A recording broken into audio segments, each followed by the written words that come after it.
Welcome back to Mass Effect 3, everyone. So, we're kind of out of meaningful side quests, I suppose, in terms of away from the Citadel. So, this episode might be a lot of galaxy map. I will insert fast forwards if it's if it's just me getting chased around by Reapers on the map and stuff. We'll just see how it goes. I'm just going to wing it and see how it goes. Okay, so we picked up some more ex-Cerberus and advanced fighter squadron. A squadron of advanced fighter ships was liberated from Cerberus forces on Novaria. Fast, agile, and remarkably fuel-efficient, these one-person spacecrafts pack surprisingly heavy firepower for their size.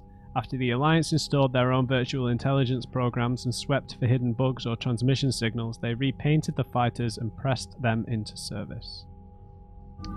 Spiffing. Right, so we'll obviously do a quick tour of the ship because we've just done a mission, so we might have changed squad mate things on board. Garrus back in his usual spot. So is Javik. So is James, because they were in different places previous. Nothing to say? No? Okay. Commander, there's a new message at your private terminal. Thank you. Commander? Go see if Jeff and ED have got anything to say.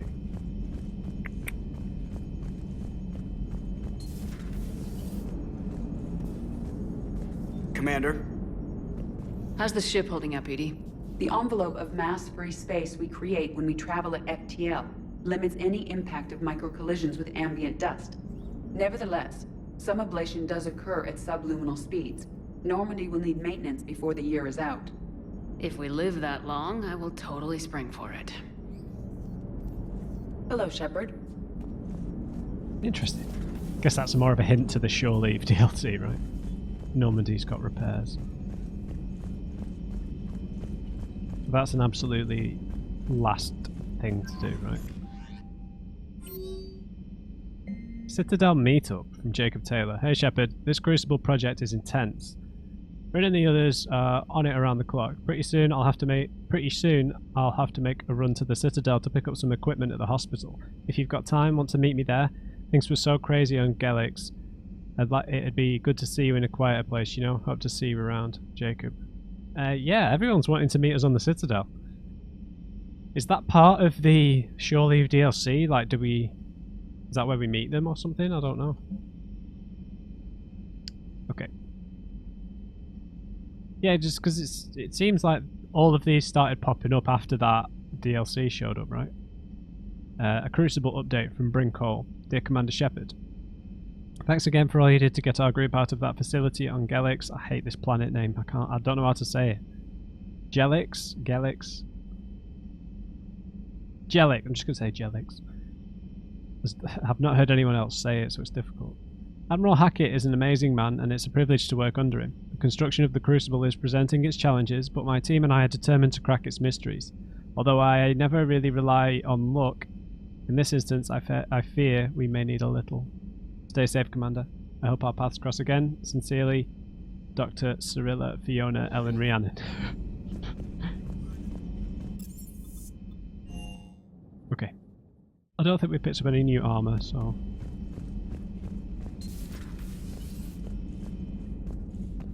Hey, Ashes. Just catching up on stuff.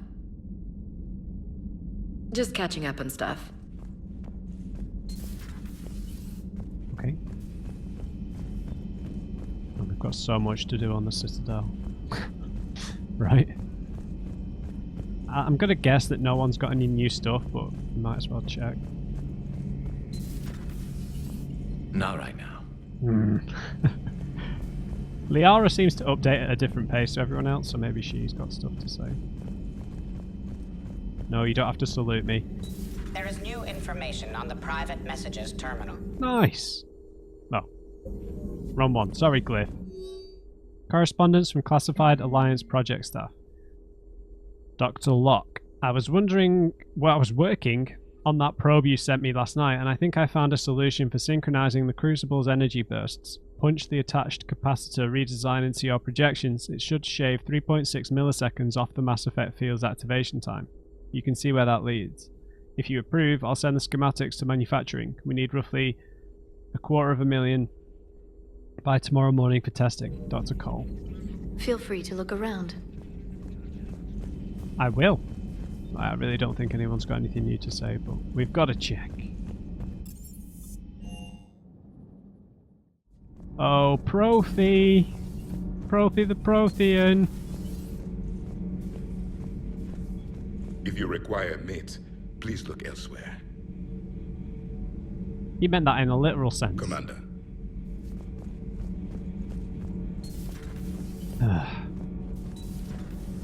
Alright, no one's got anything new to say.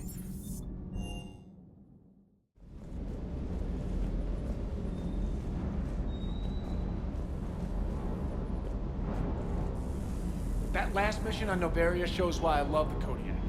All you did was drop us off and bugger out. How are you proud of that? Bugger I out. seem to remember being shot at the whole time, and everyone coming back in one piece, Mr. Vega. Yeah, next time park it and come join the party, Esteban. Commander.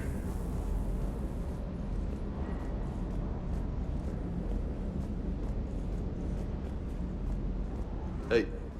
Okay. Right, guess we're gonna go do some scanning. Let's do it.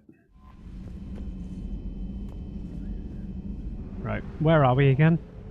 The two-syllable thing. Pax. Hades Nexus, right? No, Horsehead. Right, we need to go to the Hades Nexus.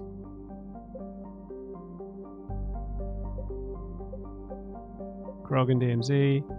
The Anos Basin, that's where the Solarians are. Apian Crest is where Palaven is. Atheon Cluster, that sounds new. Arcturus Stream, been there. Exodus Cluster, we've been there. Kite's Nest, been there.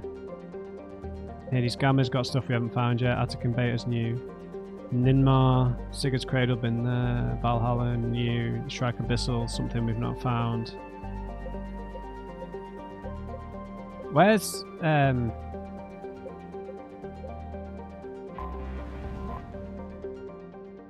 I always get confused because some of these are like star systems and not clusters, right? And the clusters are what are on the overmap. Yeah, Hades Nexus.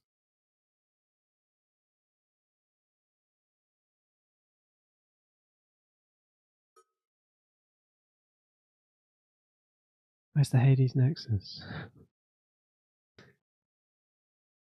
Oh. Alright, let's just... I'm going to have to scattergun this. I'm just going to go to the ones that don't have a percentage on them. I think that's the only thing we can really do at this point. That's where the Solarian homeworld is, so... The Atheon Cluster? Sure. So yeah, this might be a bit all over the place.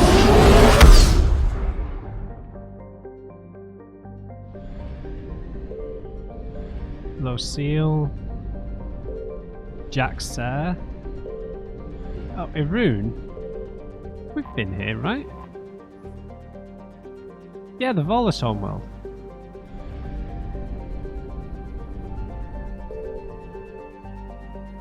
Have we? Maybe in the second game. I can't remember. I'm just going to read this stuff. Named after the northern Irunian luck deity, Chirk Saab is overshadowed by the economy on Lucille and the scientific research on Doldit. The solar system's middle child, Chirk Saab, now has the only functioning helium-3 fuel apparatus in the system, as the Reapers haven't yet struck there. The space around it is jammed with Vola ships trying to flee the system. Jaxer. Jaxer features heavily in ancient Volus mythology and folklore, since its bright white surface made it easy to chart in the night sky without the aid of a telescope. Once the Volus developed advanced astronomical equipment, their scientists discovered that Jaxer's luminosity was caused by a thick carbon monoxide cloud that had hidden the real face of the planet for millennia. The Volus homeworld, Irun. I'm sure we've read about this before. I remember the colour, anyway. The Volus homeworld is a high-pressure, high-gravity planet that supports an ammonia-based ecology. This rare environment means that the Volus have been slow to colonise, as there are few planets that meet their habitation requirements. Most prefer to stay on Irun, working remotely via the extranet. The most adventurous don the clumsy but vital pressure suits and venture out to worlds in Citadel space to make their fortunes. Irun is remarkable for having done away with warfare as an institution of the state. Volus culture lacks the romantic view of war found in the galaxy's more aggressive species. Physical skirmishes between groups rarely last long and are almost always ended by social castigation, bargaining agreements, or harsh economic sanctions. Irun's cities tend to be built on fast trade routes, rather than militarily defensible positions. This has left them vulnerable to Husk attack now that the Reapers have overwhelmed the Turian fleets and begun a ground war on the planet. Advisory: Irun's ammonia-based atmosphere is toxic to non-Volus lifeforms. Visitors to Irun must wear pressure suits at all times when travelling outside of environmentally controlled areas. Population of 8.8 billion, pre-invasion, capital Lanos. Yeah, they got invaded. Lucille. The first of the Aru system's 3 gas giants, Lucille is also the largest, boasting over 96 moons. This planet's orbit bustled with hundreds of helium-3 extraction centers. Most of the work population lived on Lucille's orbital stations, which were so numerous they became an unofficial city chained together by taxi services and extendable umbilical cords. The Reaper attack here has devastated the infrastructure, raining fragments down onto the gas giant. Yeah, they've been hit hard, man. We really haven't been here, have we? Nura. Whoa! Gorgon! Matt Gorgon! A scorpion. Like Whelm Urun, Gorgon was a hydrogen-helium gas giant whose helium-3 infrastructure was destroyed by the Reapers. Omakir. I do like the Volus names, man. Omakir is a temperate garden world currently in its megafauna stage. The planet's nitrogen-oxygen atmosphere and dextro-amino acid-based life wasn't particularly attractive to the Volus, so they sold the colonization rights to their Turian partners. Omakir's spaceports and major roads were blasted into craters by the Reapers, largely immobilizing the population. Its Turian defenders are slowly being pushed back by ground forces. Colony founded in 1153 CE, population 259 million. Pre-invasion. Capital Sarlik. Mostly Turian, I imagine then, if they sold the rights. Lahu. Massive silicate-filled dust storms plague the surface of Lahu. In an odd partnership of commerce and science, high-rolling Volus casinos on Omakir entered a partnership with the scientific research teams whose observation satellites watch over Lahu. The casinos took bets on how long Lahu's storms would last and how high their wind speed might climb. Payouts made the rare Volus rich, with jackpot winners forming a small fraternal order. The Reapers destroyed the satellites. Man, all this is turning to dust. Whelm Urun. Whelm Urun is a hydrogen-helium gas giant. The phrase Whelm Urun in the Volus native language translates to the Golden One, a reference to its deep yellow-orange rings. Much to prospectors' dismay, there was no gold to be found in its moons. Whelm Urun's economic contribution to the system was the ubiquitous helium-3, but the collection materials have since been destroyed by the Reapers. Well, let's do some scanning.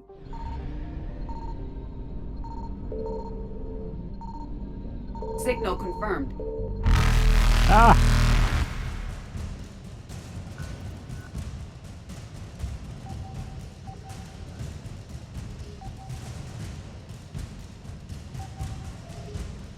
Come on now.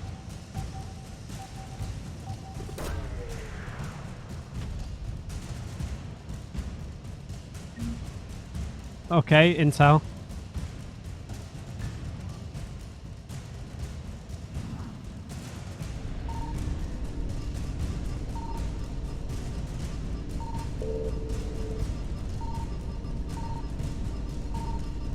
Reapers eluded.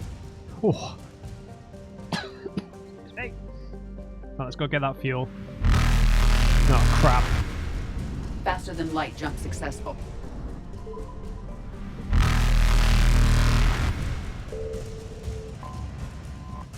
Thank you.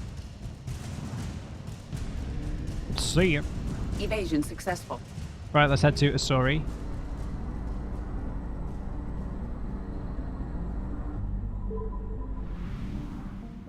Alright, lots of planets here. Kalo. Kalo's frigid surface is dotted with impact craters left during a legendary meteor shower that happened more than 400,000 years ago. The meteors contain traces of cobalt, but not enough to warrant a full-scale mining expedition. The Volus have largely left Kalo alone, as have the Reapers. Minus 93 degrees.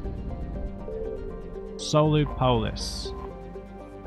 Solu Polis is helium-3 collection mechanisms historically turned a large profit, not because of any great immigration into the Asari system, but because Solu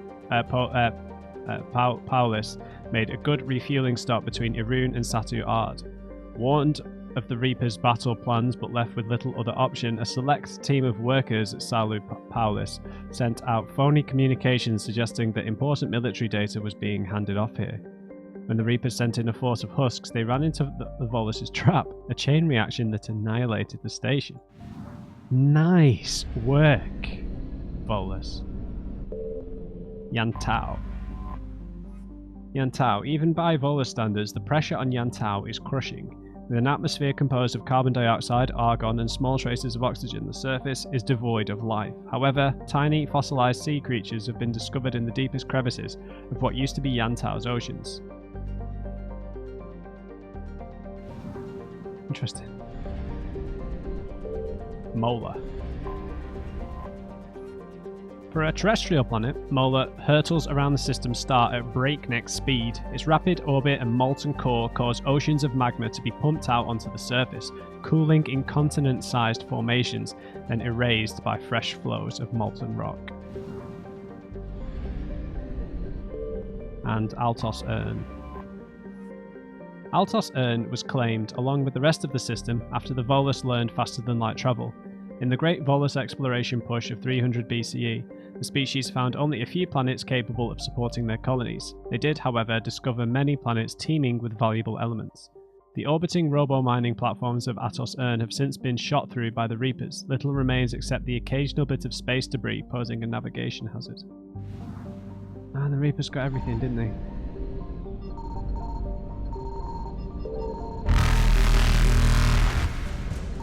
I found something. Damn it!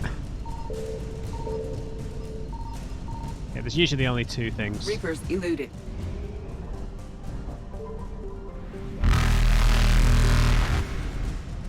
Ah! Oh, this is terrible.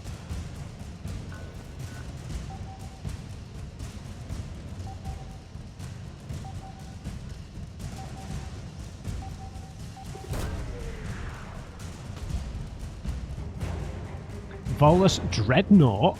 Quunu. Nice. Nice, nice, nice. Faster than light jump successful.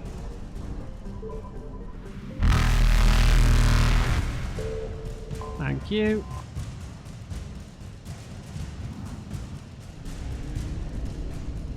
Evasion successful. Okay, Satu Ard. Nice. Nice, nice, nice. Polar Tem. This world is believed to be an extrasolar capture that built up its atmosphere over millions of years to become the hothouse it is today. Volus robo-miners descended onto Polar Tem when Element Zero was first discovered there, and in turn, pirates descended on the Volus. The pirates then found out to their detriment that wealthy Volus can buy a lot of influence in the Turian hierarchy. The Reapers occupied Polar Tem's orbital stations rather than destroy them outright. It's possible that Element Zero is rare enough that the Reapers harvest it, but it's more likely that the Reapers are stationing ships here in case the Turian forces they drove off seek to recapture it. Yeah, tactical. Relive.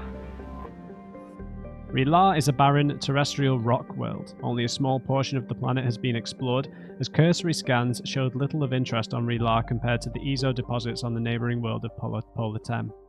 The planet appears not to have garnered Reaper attention, which would make it a good rendezvous point for any scattering organic force needing to discharge their drive cores. Yeah, very much so. And the last world, right on the edge here, Nalasin.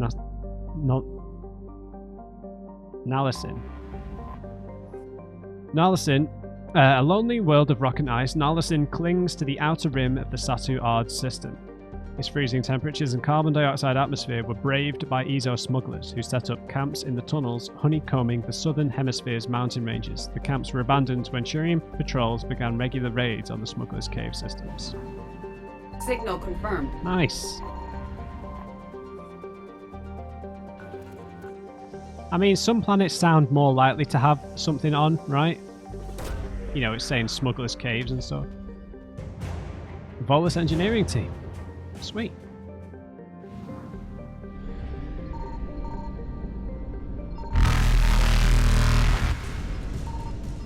Well, I just need some fuel, man.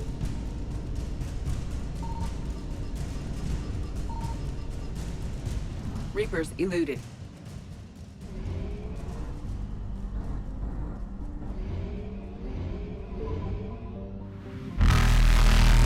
Man, this is huge. I'm never going to find anything here.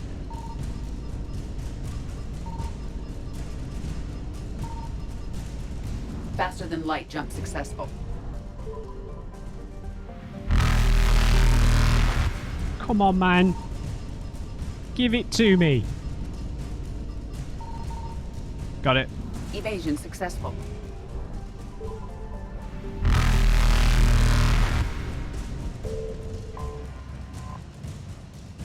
I bet this would be quicker on a controller, actually. Reapers eluded. Right, let's head back to Aru, which seems like it's going to have 4 things on it, to be honest.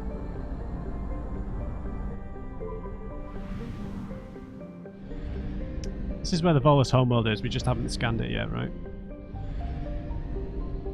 I found something. Nice. Whatever, Reapers. Leave me alone.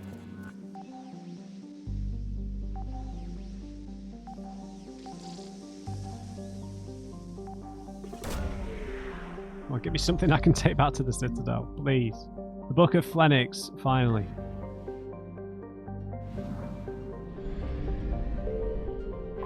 Yeah, there's one more thing here. It might be more fuel, I'm not sure.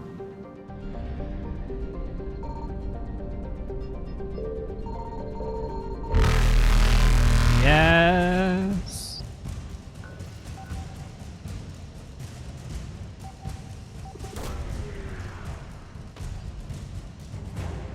Volus fabrication units. Sweet. Adios. Faster than light jump successful. Okay, so we just go anywhere we've not explored, basically. I think Gemini Sigma is a singular star system.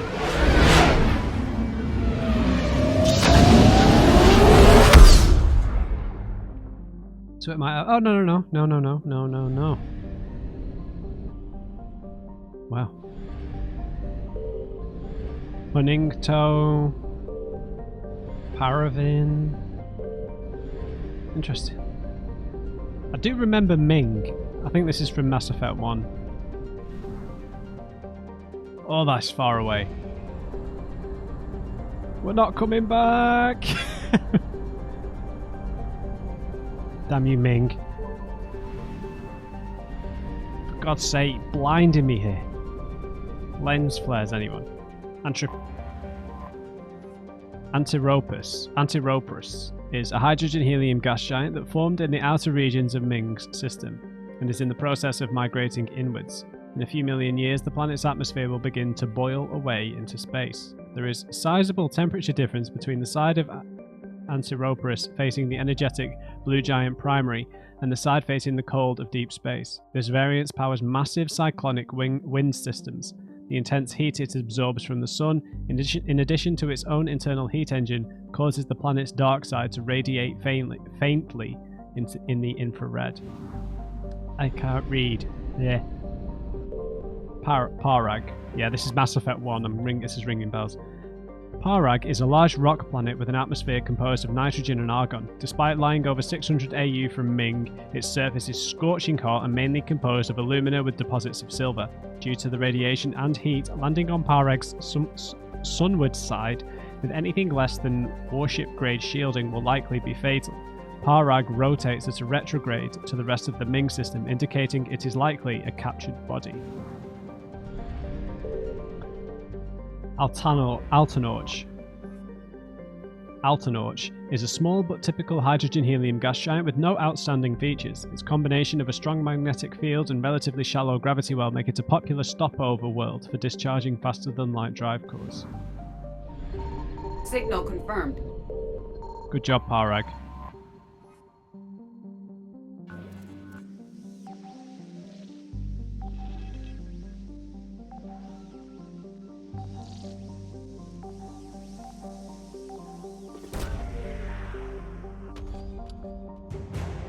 Alliance Cruiser Nairobi. Nice. What's the second one? And the Alliance... Oh, it's updated the Alliance Third Fleet. Yep. Sweet. 50%, so let's try and find some fuel. Perfect timing, dude. That should get us home. See you later, suckers. Evasion successful. God, I was like, is this the right way? Man, that's so much fuel. Right. Mavigon. Mavigon is a small rock and ice planet with a thin atmosphere of ammonia and methane. The surface is frozen and mainly composed of tin with deposits of potassium. The planet has a rudimentary ammonia-based life, mainly concentrated on geothermal vents deep underground. Severe storm cycles are common. Due to limited visibility, navigation may be difficult.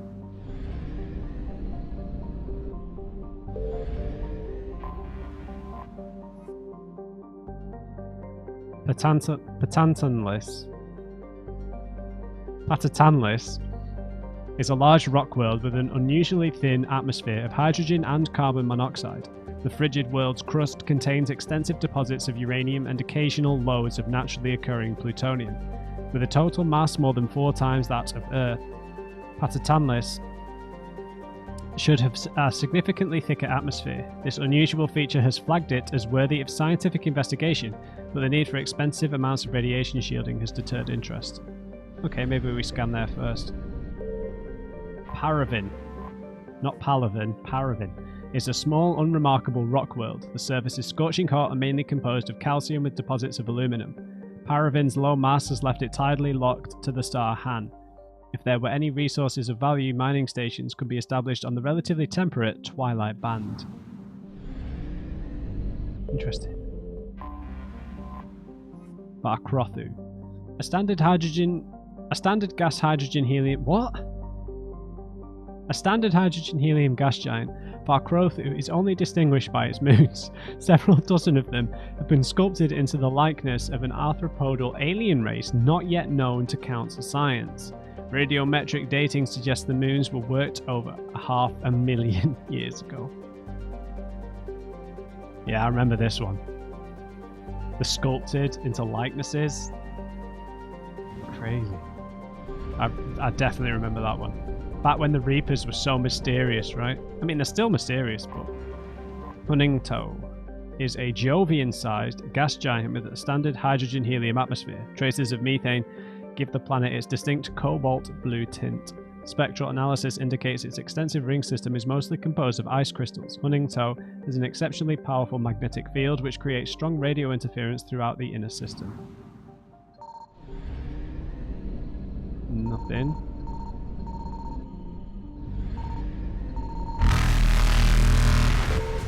Come on, one of you has got to have something. I found something. Damn it! Ah, beautiful. Reapers eluded.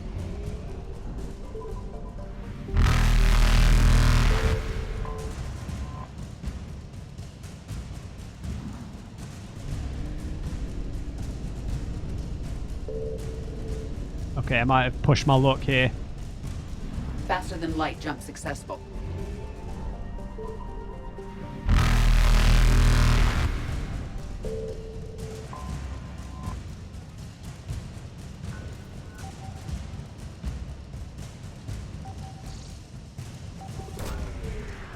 Okay. Salvage. Credits. Great.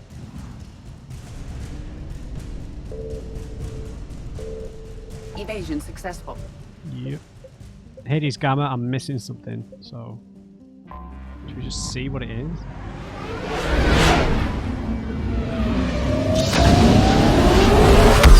It's probably something that I missed, that I couldn't get because I needed to unlock the quest, maybe?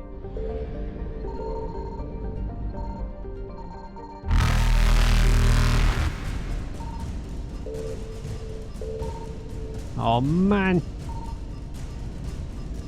It was probably just fuel. Reapers eluded.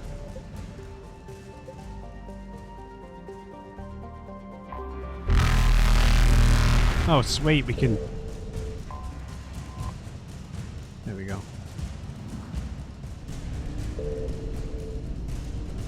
Faster than light jump successful. I've got to get 100%, man. We can't leave it at 50. Not when there's 5 systems in here. That would torture me.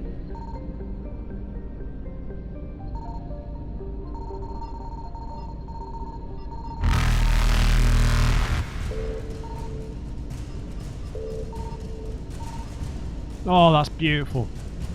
Evasion successful.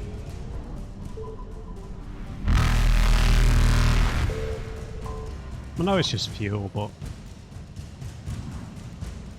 Hey, hey, hey! Reapers eluded. Beautiful. 5 100%. So satisfying. Faster than light jump successful. Alright. The Attican Beta.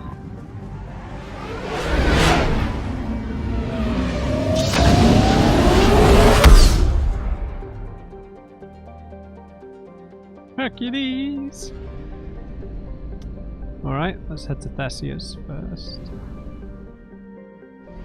Which is miles away. Which is an understatement, obviously, we're in space. Just wasted a lot of fuel, great. Okay, Theseus. This is a huge system. Sharing is a standard hydrogen-helium gas giant. The atmosphere contains traces of ammonia, methane, and surprisingly large amounts of water vapor, making the atmosphere a striking mix of browns, blues, and whites. Of Sharing's 60-odd moons, 2 have diameters of over 3,000 kilometers. Both have signs of former Prothean development, suggesting Sharing may have been mined for helium-3. Fascinating. Maybe Javik could find something there. Yeah, that might mean it's a good candidate for scanning. Saitao is shrouded by a high-pressure atmosphere composed of carbon dioxide and sulfuric acids. The surface is composed of geologically young plains of volcanic basalts and rhyolites, with high concentrations of carbon and radioactives. Saitao is rabidly volcanic. A dozen supervolcanoes 50 to 120 kilometers wide are erupting across the planet. Saitao's carbon content and constant volcanism make natural diamonds plentiful, if extremely costly and dangerous to recover. Interesting. Oh, Pharos. Okay. The Exogeny Corporation has founded a pilot colony on Pharos to explore the Prothean ruins. Man, this is where we found Liara. Right back to where the romance began. On Pharos to explore the Prothean ruins that blanket 2/3 of the planet's landmass. The atmosphere is fouled with dust. Terrestrial travel is hampered by crumbled debris dozens of meters deep. There are indications that Pharos was a much colder world in the past. Pharos has 2 moons, Orkan, the Father, and Vardet. Quana. Quana's frozen surface is rich with heavy metals, and the planet's higher than average density suggests further mineral richness in the depths. The atmosphere is composed of nitrogen and carbon monoxide. The remains of a well-developed Prothean mining infrastructure dot the planet. Abandoned mines are connected to dead cities by collapsed maglev lines. Unlike the crumbling skyscrapers of Pharos, Quana's ruins are reasonably intact. Unfortunately, this only made it easier for looters to strip the silent necropolis of anything valuable. Yeah, we should let Javik decide if we should visit one of these places, right? Logan is a standard hydrogen-helium gas giant. The survey team who charted the system 20 years ago reported many strange disturbances in Logan's cloud bands, suggesting many remarkably large solid objects were present beneath the cloud tops. As the ship approached, however, they subsided one by one. These disturbances have not been reported again. Yeah, I mean, you'd think that you'd want to take Javik to not Ilium, Ilos to see, just to see all that, but I guess because he's a DLC character, none of that kind of stuff's going to exist, which is a real Signal confirmed. tragedy, right? I suppose they could have some of the quests that go along with his character.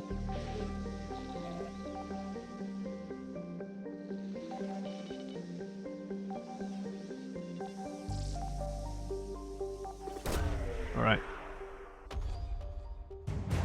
Exogeny scientists. Okay. And some fuel. Didn't even trigger the Reapers. Suck it.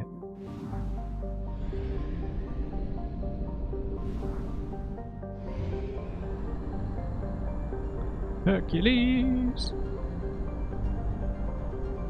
So much fuel. Elatania appears to be a world eminently suited for colonization. It's covered by a verdant carpet of mosses, algae, and lichen, and possesses a thick oxygenated atmosphere. However, its animal kingdom is a web of microscopic symbiotic creatures that are both impossible to filter from the air and necessary for the native life to thrive. Huh. Symbiotic, okay. Unfortunately, they cause anaphylactic shock if inhaled by non-native lifeforms. Settlement by non-native species would require either fully sealed environment suits or a replacement of the entire planet's ecosystem. Limited colonization has been proposed for altitudes above the organism's range or in areas where favourable winds keep the air clear. Yeah, Quarians could go here, they've got full body suits, right? Zataurus is a hydrogen-helium gas giant with high-level decks of sulfur clouds. A layer of hydrocarbons has formed deeper in the atmosphere. Vast electrical storm fronts can be seen flickering across the dark side. Ciudad. The proximity of the energetic star Hercules causes constant blue and violet auroras in Ciudad's nitrogen argon atmosphere. During periods of increased solar flares, the auroras are bright enough to read by on the surface and can be seen with off-the-shelf optics from a distance of several AU. Ciudad's scorching hot surface is mainly composed of magnesium with deposits of iron. A surprising variety of simple carbon-based life flourishes in a complex network of cave systems that wind throughout the crust, protected from Hercules' heat and radiation. Awesome. Zapharon is a small rock planet with a thin atmosphere of carbon dioxide and hydrogen sulfide. The surface is scorching hot and mainly composed of sulfur with deposits of boron. Okay, so if a planet's going to have something, I think this one's likely. I found something.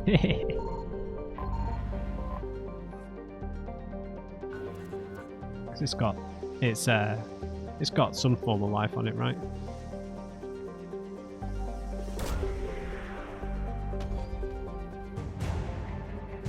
Interferometric array. Interesting.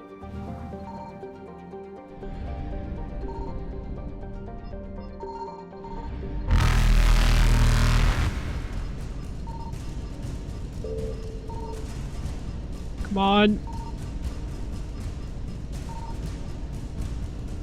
Evasion successful. I've got so little fuel.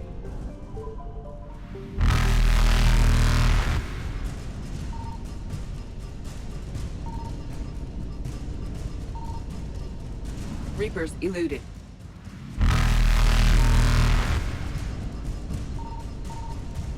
Got it.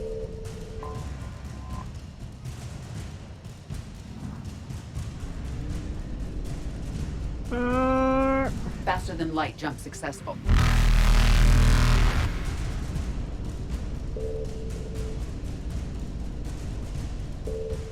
Sweet. Evasion successful. Right, 100%, 100%, 100%, 100%, 100%, 100%. Oh, that's satisfying. And the Ninmar cluster.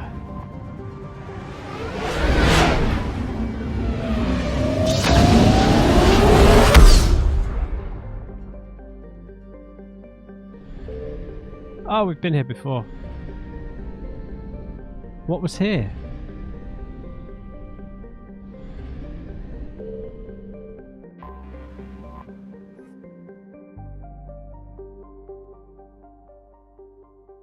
We've been here already, I can't remember why. Let's top off our fuel.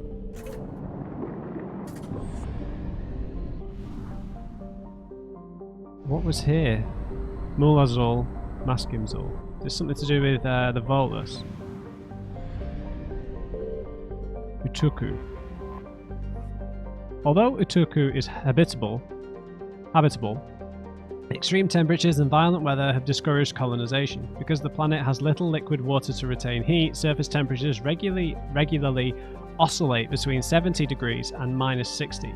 Utuku's vegetation is notable for having evolved flexible central stalks to survive high-speed winds, as well as leathery leaves to shrug off the planet's frequent sandstorms. Animal life is mostly confined to the planet's smaller oceans. Utuku has few valuable minerals. Okay, so maybe we don't scan there. Mordor. I think I remember this. The Krogan surveying team that first reported back from Maldor said in characteristic understatement that the planet had a bit of the good stuff if you can get past a little acid. Although Maldor's mineral wealth includes uranium, iridium and other heavy metals, miners must contend with crushing gravity and atmosphere, boiling temperatures and clouds of sulfur dioxide. As such, once the planet's most accessible ores were depleted, the mining interests that exploited the planet quickly departed. Did we come here for the mission with Grunt? I can't remember. Kef is a hydrogen-helium gas giant. Records show that the planet should have helium-3 mining infrastructure, but scans find nothing of the sort. There are neither abnormal heat sources nor space junk from destroyed refineries. If the infrastructure was removed, it was removed entirely and within the last few years. Oh, the Reapers aren't coming here. Oh, I remember. Is it one of the trio? The metallic asteroid, the surface, Inakos, is a metallic asteroid. The surface was once raided for its abundant olivine, which is used for carbon sequestration on heavily populated worlds. More than half the mass of the asteroid has now been depleted, exposing its relatively pure iron-nickel core. Okay, if nothing's happening, I don't think there's anything here to scan. Yeah, this was a waste of time.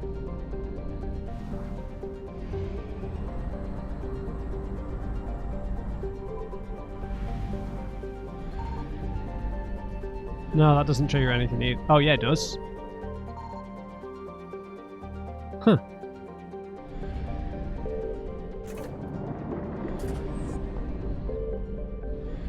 Okay, let's read these then. Damkiana. Damkiana, as the main source of helium-3 in the Maskim-Zul system, is orbited by abandoned recovery stations that the Rachni built during their days of conquest. Because the Rachni trusted their high tolerance for radiation, the stations were poorly shielded against cosmic rays and have deteriorated over time. The Citadel species built their own stations during the Rachni War, several of which have been maintained to this day. I remember reading that actually. Swen. Yeah, the Rachni homeworld. Yeah, I remember we've read these. I'm going to read this again just because I love the Rachni. Swen, the Rachni homeworld, is tidally locked to the system's red dwarf, with one side constantly bombarded by the sun and the other completely frozen. Life evolved in the Terminator, the perpetual twilight zone between Swen's two extremes. The Rachni mainly foraged underground. Swen's abundant subterranean rivers presented them with a place to thrive. Wrestling with the engineering problems of Swen's extreme surface environment may have given the Rachni their first insights into how to build interstellar spacecraft. Swen was the site of the last battle in the Rachni Wars. When Krogan forces bombarded the planet, the Rachni abandoned their surface buildings for the security of their tunnels. The Krogan, resistant to Swen's toxic atmosphere, carried weapons of mass destruction into the secret chambers of the Rachni Queens and detonated explosions so powerful the sinkholes are still visible today.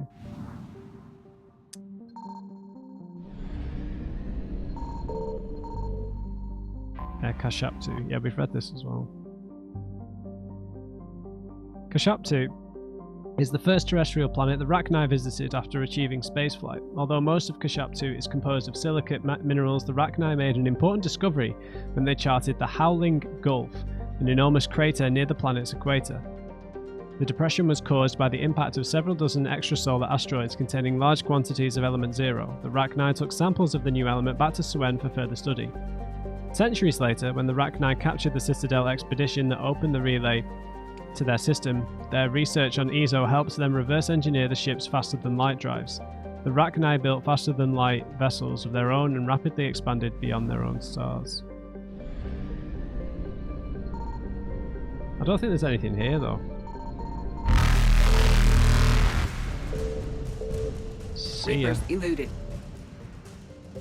Alright. Go to the Shrike Abyssal for this missing percentage.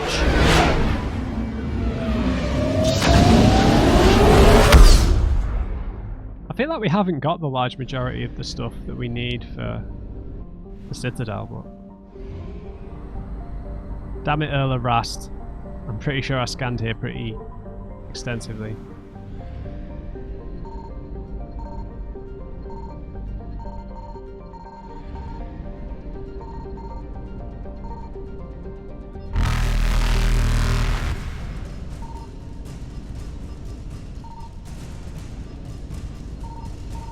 Oh, I got it! Faster than light jump successful.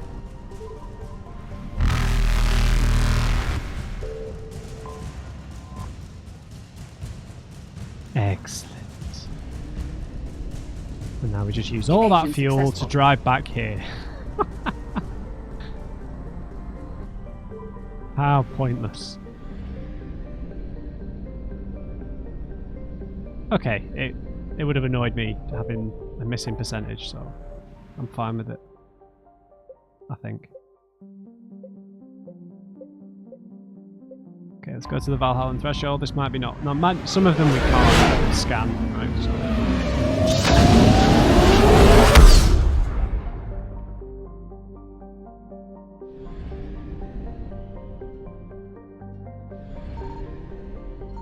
Oh, crap. I'm sure we came here. Paz and Micah, yeah.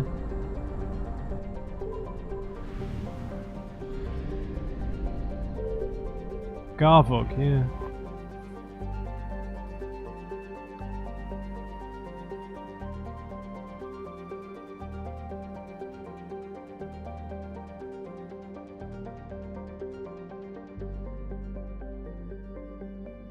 Yeah, I remember this. Signal confirmed. Because the Krogan completely depleted the planet. Yeah, this is what we can expect now that they've been liberated, right? Prothean data drives, nice.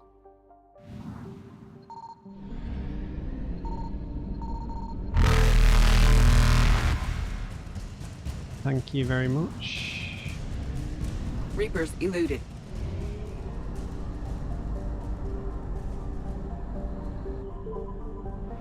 Micah system. Dumar, I remember this. Domaeus. Home to 51 moons, including the prebiotic moon Amphiel, Dumar is a standard hydrogen-helium gas giant with violent surface winds exceeding 1900 kilometers per hour. Like its sister planet Elohi, it is believed to be an extrasolar capture. Israfil. Largest of the the Ezo trio. Yeah, I remember these. I'm not going to read these. I found something. I remember the Ezo trio. That's from the second game.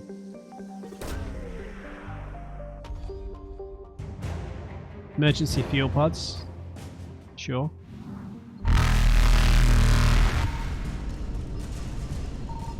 Oh, damn it. Faster than light jump successful.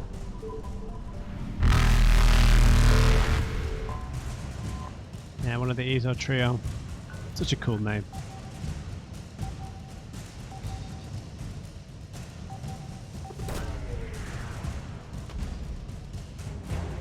Element 0 converter.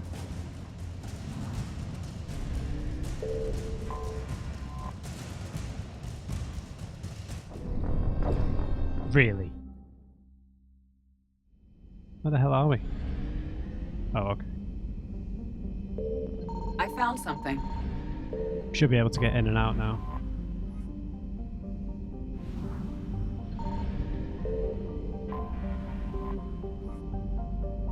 Bit of rescanning, never hurt anyone.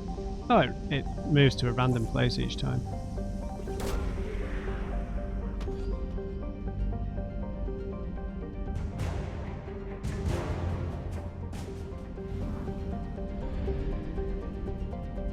Where was the other one?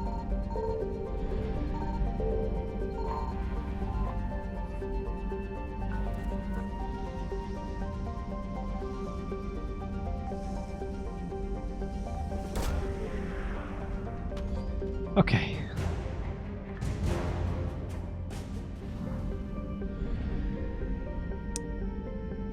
So I guess we can scan the main one. Raheel layer.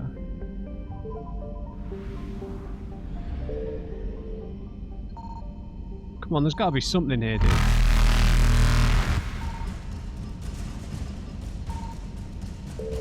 Guess Faster not. than light jump successful. 8-3?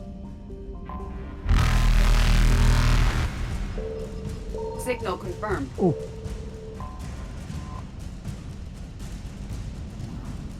Really? That's it? Evasion successful. Like 100 and whatever fuel. Okay. Ninmar had nothing for us. Don't think the Athena Nebula does either, but...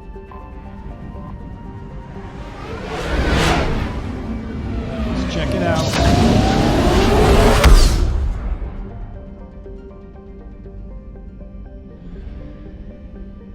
Parnitha. Iares. Let's top off the fuel.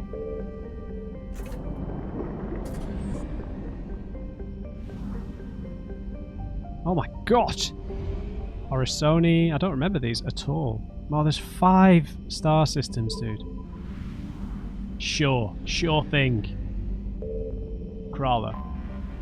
I don't remember these though, to be fair. This might be new. After half the crew of a survey ship died in a freak accident, the ship's captain named this desert planet Krala after an ancient Asari demon of misfortune. Krala is said to delight in thwarting carefully laid plans at the last moment, tipping apparent success toward utter disaster. Legend says she only targets those whose plans are long in the making, an obvious warning against hubris for a race whose plans tend to stretch over centuries. That's cool. This looks like a garden world near Karl. Near Karl is a lush planet with an overabundance of photosynthetic life, leading to oxygen concentrations greater than most garden worlds. This is tolerable for a few hours, but soon oxygen toxicity becomes a real danger. Asari colonies here use breathers and sealable buildings. Near Karl's economy centers on agribusiness and biotechnology. Many genetically modified crops have their origin here. Aware that Reaper's plan of attack is to bombard industrial cities and enslave population centers, near Karl's soldiers and civilians alike have retreated to the planet's impenetrable jungles. A terrestrial guerrilla war may not be enough to push the Reapers off the planet, but it has proven successful at immobilizing the enemy and forcing them to commit more resources for little gain. Interesting. Population of 7.3 million. Oh, I thought there was going to be something there for sure. A garlic.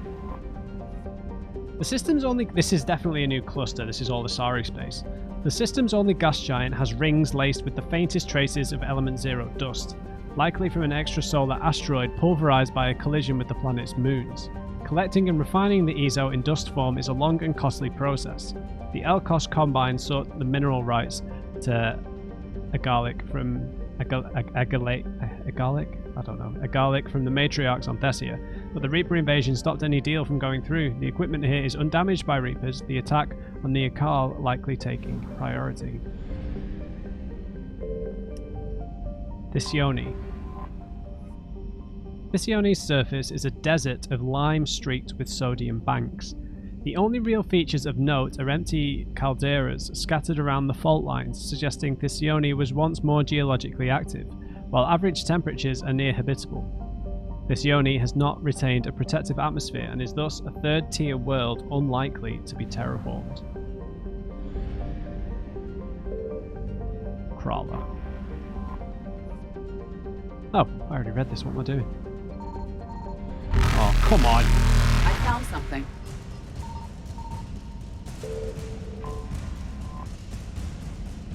Garlic. Nice. Why can't all the scans be that close? Asari research ships. Beautiful. Reapers eluded.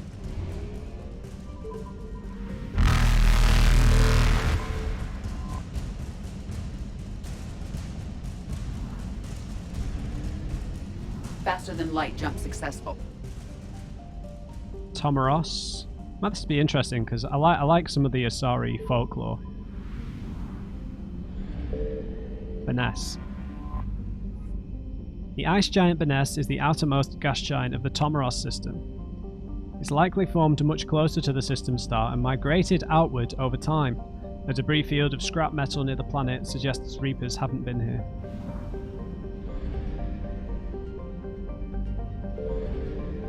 Niagalon. Niagalon is a hydrogen-helium gas giant. The Reapers have destroyed its fueling infrastructure. During the Lucia campaign that started the Krogan rebellions, Niagalon was the site of Krogan overlord Kradak's ultimate defeat. As his flagship was discharging its drive core and undergoing repairs, an Asari commando team snuck on board and detonated resonant warp bombs, sacrificing their lives to destroy the vessel through explosive decompression. Signal confirmed. I thought there was going to be something there for sure.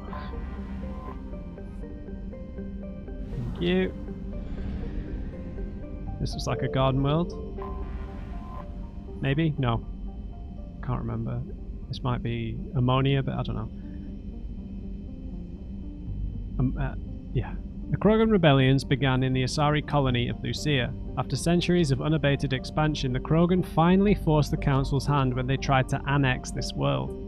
Aware that in a generation Lucia could be a staging base for an invasion of Thessia, the Council came to the colony's defense. They cut the Krogan supply lines off at Thessia's mass relay and inflicted heavy casualties. The Krogan here surrendered, but others across the galaxy were enraged. Lucia became the catalyst for a much greater war. More than a millennium later, Lucia finds itself once again in danger. Though the Asari have lost the high ground of space, the colony's webbed defense grid remains at least partially functional. Land, sea and air forces are striking wherever they can, determined to resist until the end. Colony founded in 505 BCE, population 2.2 billion, pre-invasion, capital Manoi. Oh, really? Pronoia. Pronoia is a methane ammonia gas giant notable for the large deposits of platinum discovered by Lucia colonists on its largest moon. Asari have been selling the precious metal used in some medical equipment to the Certa Foundation for less than its market value. The discount may have single-handedly saved Certa from bankruptcy, a debt that is rapidly being repaid galaxy-wide through Certa's humanitarian efforts. The Reaper presence in the system has no doubt cut off supplies to the Foundation. Sweet.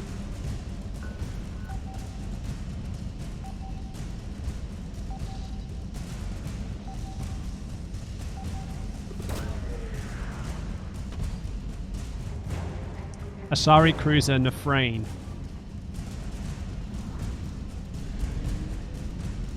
Evasion Okay, these successful. have been going pretty smooth so far, I must say. Vernio.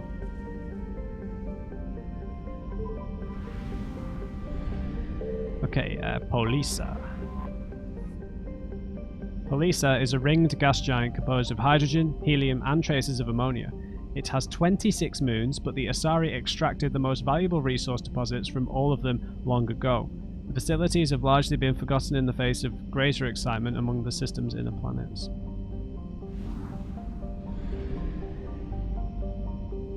Let's go to the other big boy. Tritogenith. The Asari have set up research stations on the largest moon of Tritogenith, a gas giant, in order to observe the eventual collision of Promoves and Sotera. A Reaper troop transport can be seen here, indicating that the Reapers sent a small force to capture or kill the station's staff. Why they didn't destroy the station outright is a mystery. Could be that the direct collision of two planets is so rare that even the Reapers wish to observe the results. Yeah, right. I'm sure they've seen that a few times during the millions of years. Sotera's atmosphere retains a modest amount of oxygen, but it's too hot to support life that relies on liquid water. This is fortunate because projections show that Sotera will collide with Promoves, a planet crossing its orbit, within the next 3 years. The impact is expected to pulverize both worlds while forming new asteroids and moons. The Asari have constructed research stations at safe distances to record this rare event. God, yeah, look, it's going to crash into Promoves here. Awesome. So I guess one of them is orbiting slightly faster, so it's eventually going to catch it up. Within 3 years, Promoves will slam into neighbouring planet Sotera and suffer an apocalyptic transformation. Asari explorers searching for life in Promoves's hydrocarbon morass were relieved to find none. Promoves's methane-ethane atmosphere is likely to ignite when it mingles with Sotera's oxygen, and both planets will shatter under the force of the collision.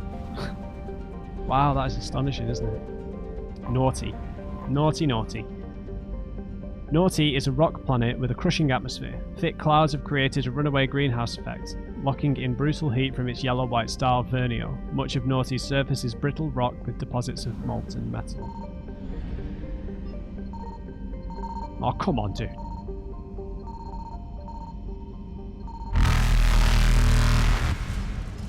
I found something. Oh, as if it's on you.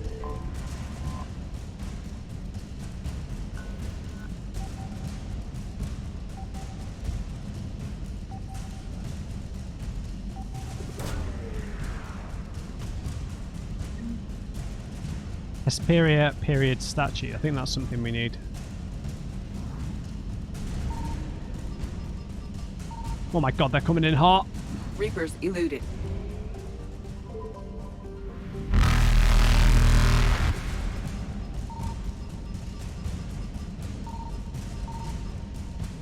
Got it.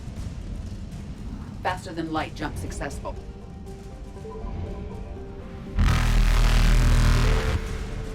Oh crap, I misclicked.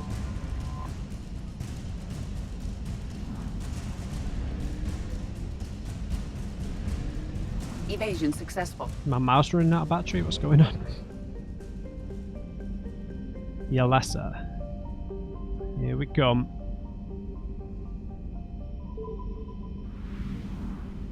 Oh, he's a big systems man. Yalessa. Nocia.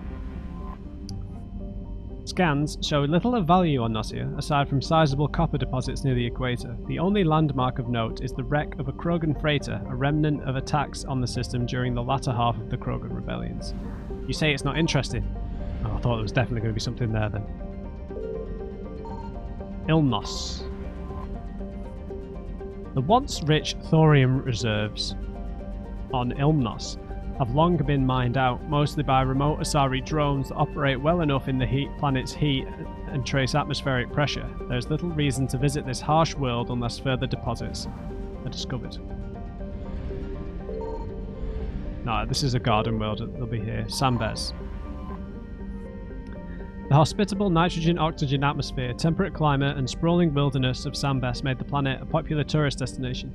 Large tracts of untamed forest surrounding the capital drew in millions of sightseers, game hunters and biologists. The Asari, mindful of how rapid expansion has damaged the ecologies of other planets, restricted the settlements. After destroying the colony's navy and Anti-air. Fuck me. Put the hyphen in there, dude. And anti-air defences. Has that become a single word now? There should be a hyphen there, surely.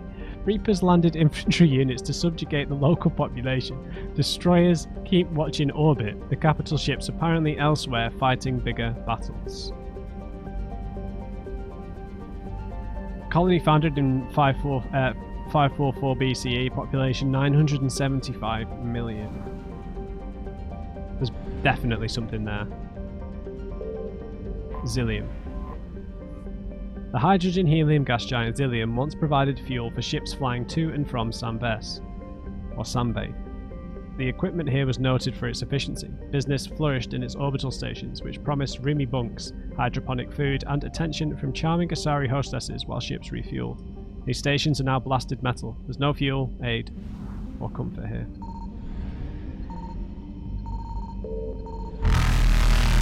What? Signal confirmed. Oh. Is there a planet that I've missed? Yeah, there is. Crap. Reapers eluded.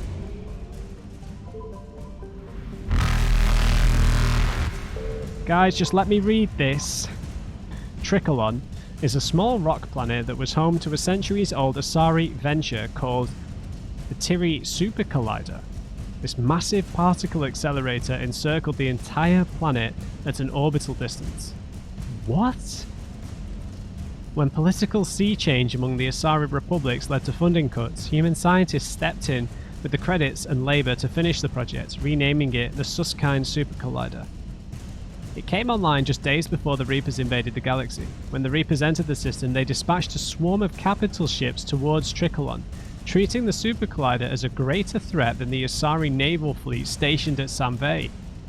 They blasted it apart, sending debris hurtling to Tricholon's surface. Several ships carrying Super Collider staff escaped before the Reapers hit. No way. So they consider that a real danger. Fascinating, dude. Faster than light jump successful. Where the hell are we?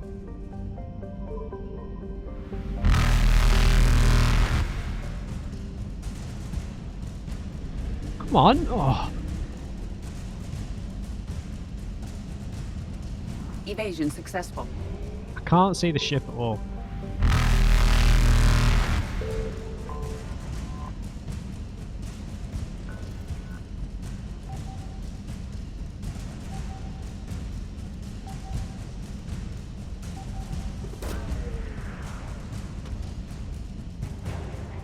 Sorry, engineers, beautiful.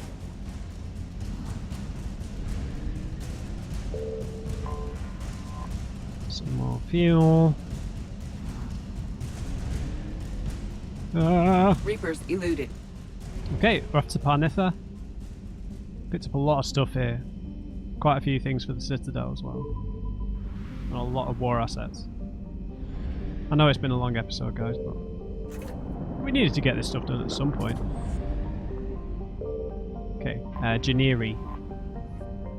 Janiri is a hydrogen-helium gas giant named for an ancient Asari goddess of seasons, storms, and agriculture.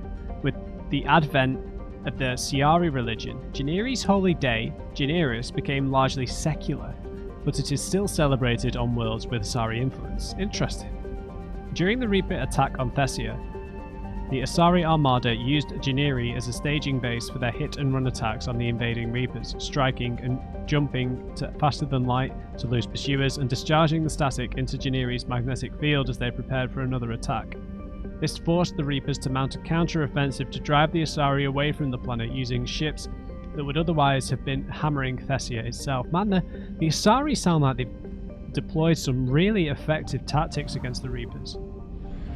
You know, some guerrilla warfare tactics, lots of other ways. This is Thessia? No way, this is the Asari home cluster. I did not realise. Athame is a hydrogen-helium gas giant with spectacular rings. The planet's apparent magnitude varies when seen from Thessia based on atmospheric conditions and relative distance. To the ancient Asari, the mysterious star that shone in some months and disappeared in others was linked to fortune. and so it was named Athame, after the matriarch of the pantheon and a goddess of prophecy and fate. Athame's worship changed over time, eventually becoming the basis for a monotheistic religion, in which her maiden, matron, and matriarch aspects oversaw all stages and roles in Asari society. When Asari says, by the goddess, they are referring to Athame. Like Janiri, the planet Athame served as a rally point during the Reaper invasion, where fleeing Asari ships could discharge their drive cores so they could make another faster-than-light jump. The Reapers were forced to chase the Asari away from the planet, buying Thessia valuable time. Yeah, they got some smart tactics, the Asari, I have to say. Tavora. Tavora is a hydrogen-methane ice giant with a core of frozen ammonia and trace hydrocarbons. The world is named for an ancient Asari goddess of love, sex, travel, and law, spheres of influence whose overlap initially baffled human xenoanthropologists. Yeah. Asari reproductive instincts are strongly... I've never heard that word before. Exogenous, right? And before alien contact, their instincts sent the Asari roaming outside their kinship groups to avoid mating with relatives. The journeys necessitated a system of rules governing guests, fugitives, and alliances, all watched over by the goddess Tavora. The Reapers have ignored Tavora so far, its ice stations and moon-based mining equipment offering little strategic importance. It's likely that a destroyer will eventually be sent here to exterminate the civilians. Wow, this is their home system, man. Parnitha. Corinth. Wrapped in a crushing haze of hydrogen and methane, Corinth is named after an Asari goddess of war and hunting, the two being similar in the Asari mindset. The planet is particularly bright in Thessia's morning and evening skies, enough to cast noticeable shadows on moonless nights. Understandably, warriors and hunters operating at night were grateful for Corinth's blessing. The planet was never heavily exploited for minerals. Early Asari explorers focused on the asteroid belt, and by the time robo-mining machines were created that could withstand the intense heat, more lucrative planets were already on the star charts. Modern charts record several scientific stations orbiting the planet, but it appears that all have been destroyed by the Reapers.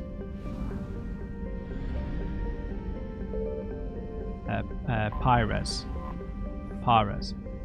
The lifeless sister planet to Thessia lacks water or oxygen. It's covered instead with deserts, the air a mix of carbon dioxide and ethane.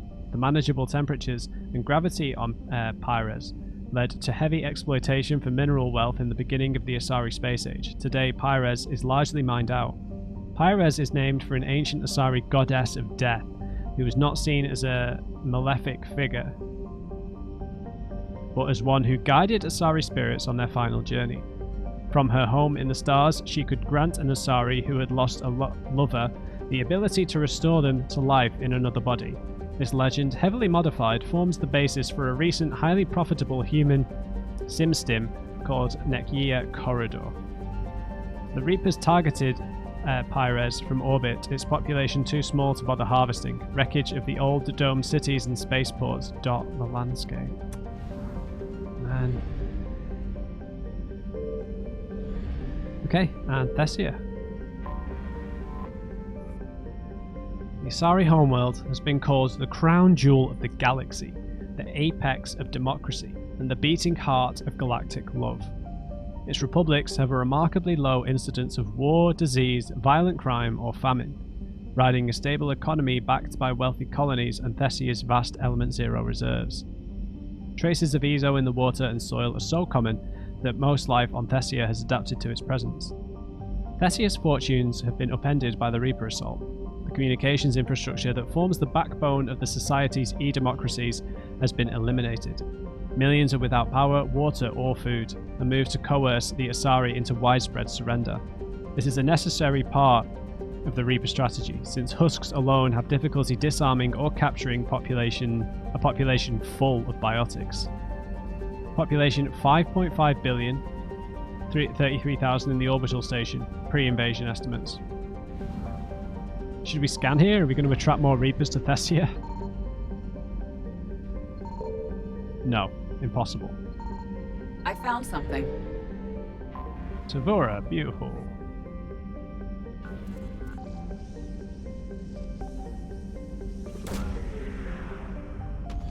So, we're not going to attract Reapers here. The Asari cruiser Sabian, Siben. Oh, that's it. Awesome!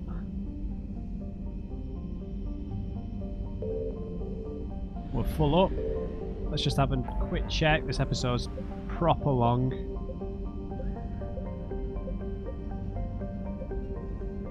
I feel like we can't scan in these places, but I could be wrong.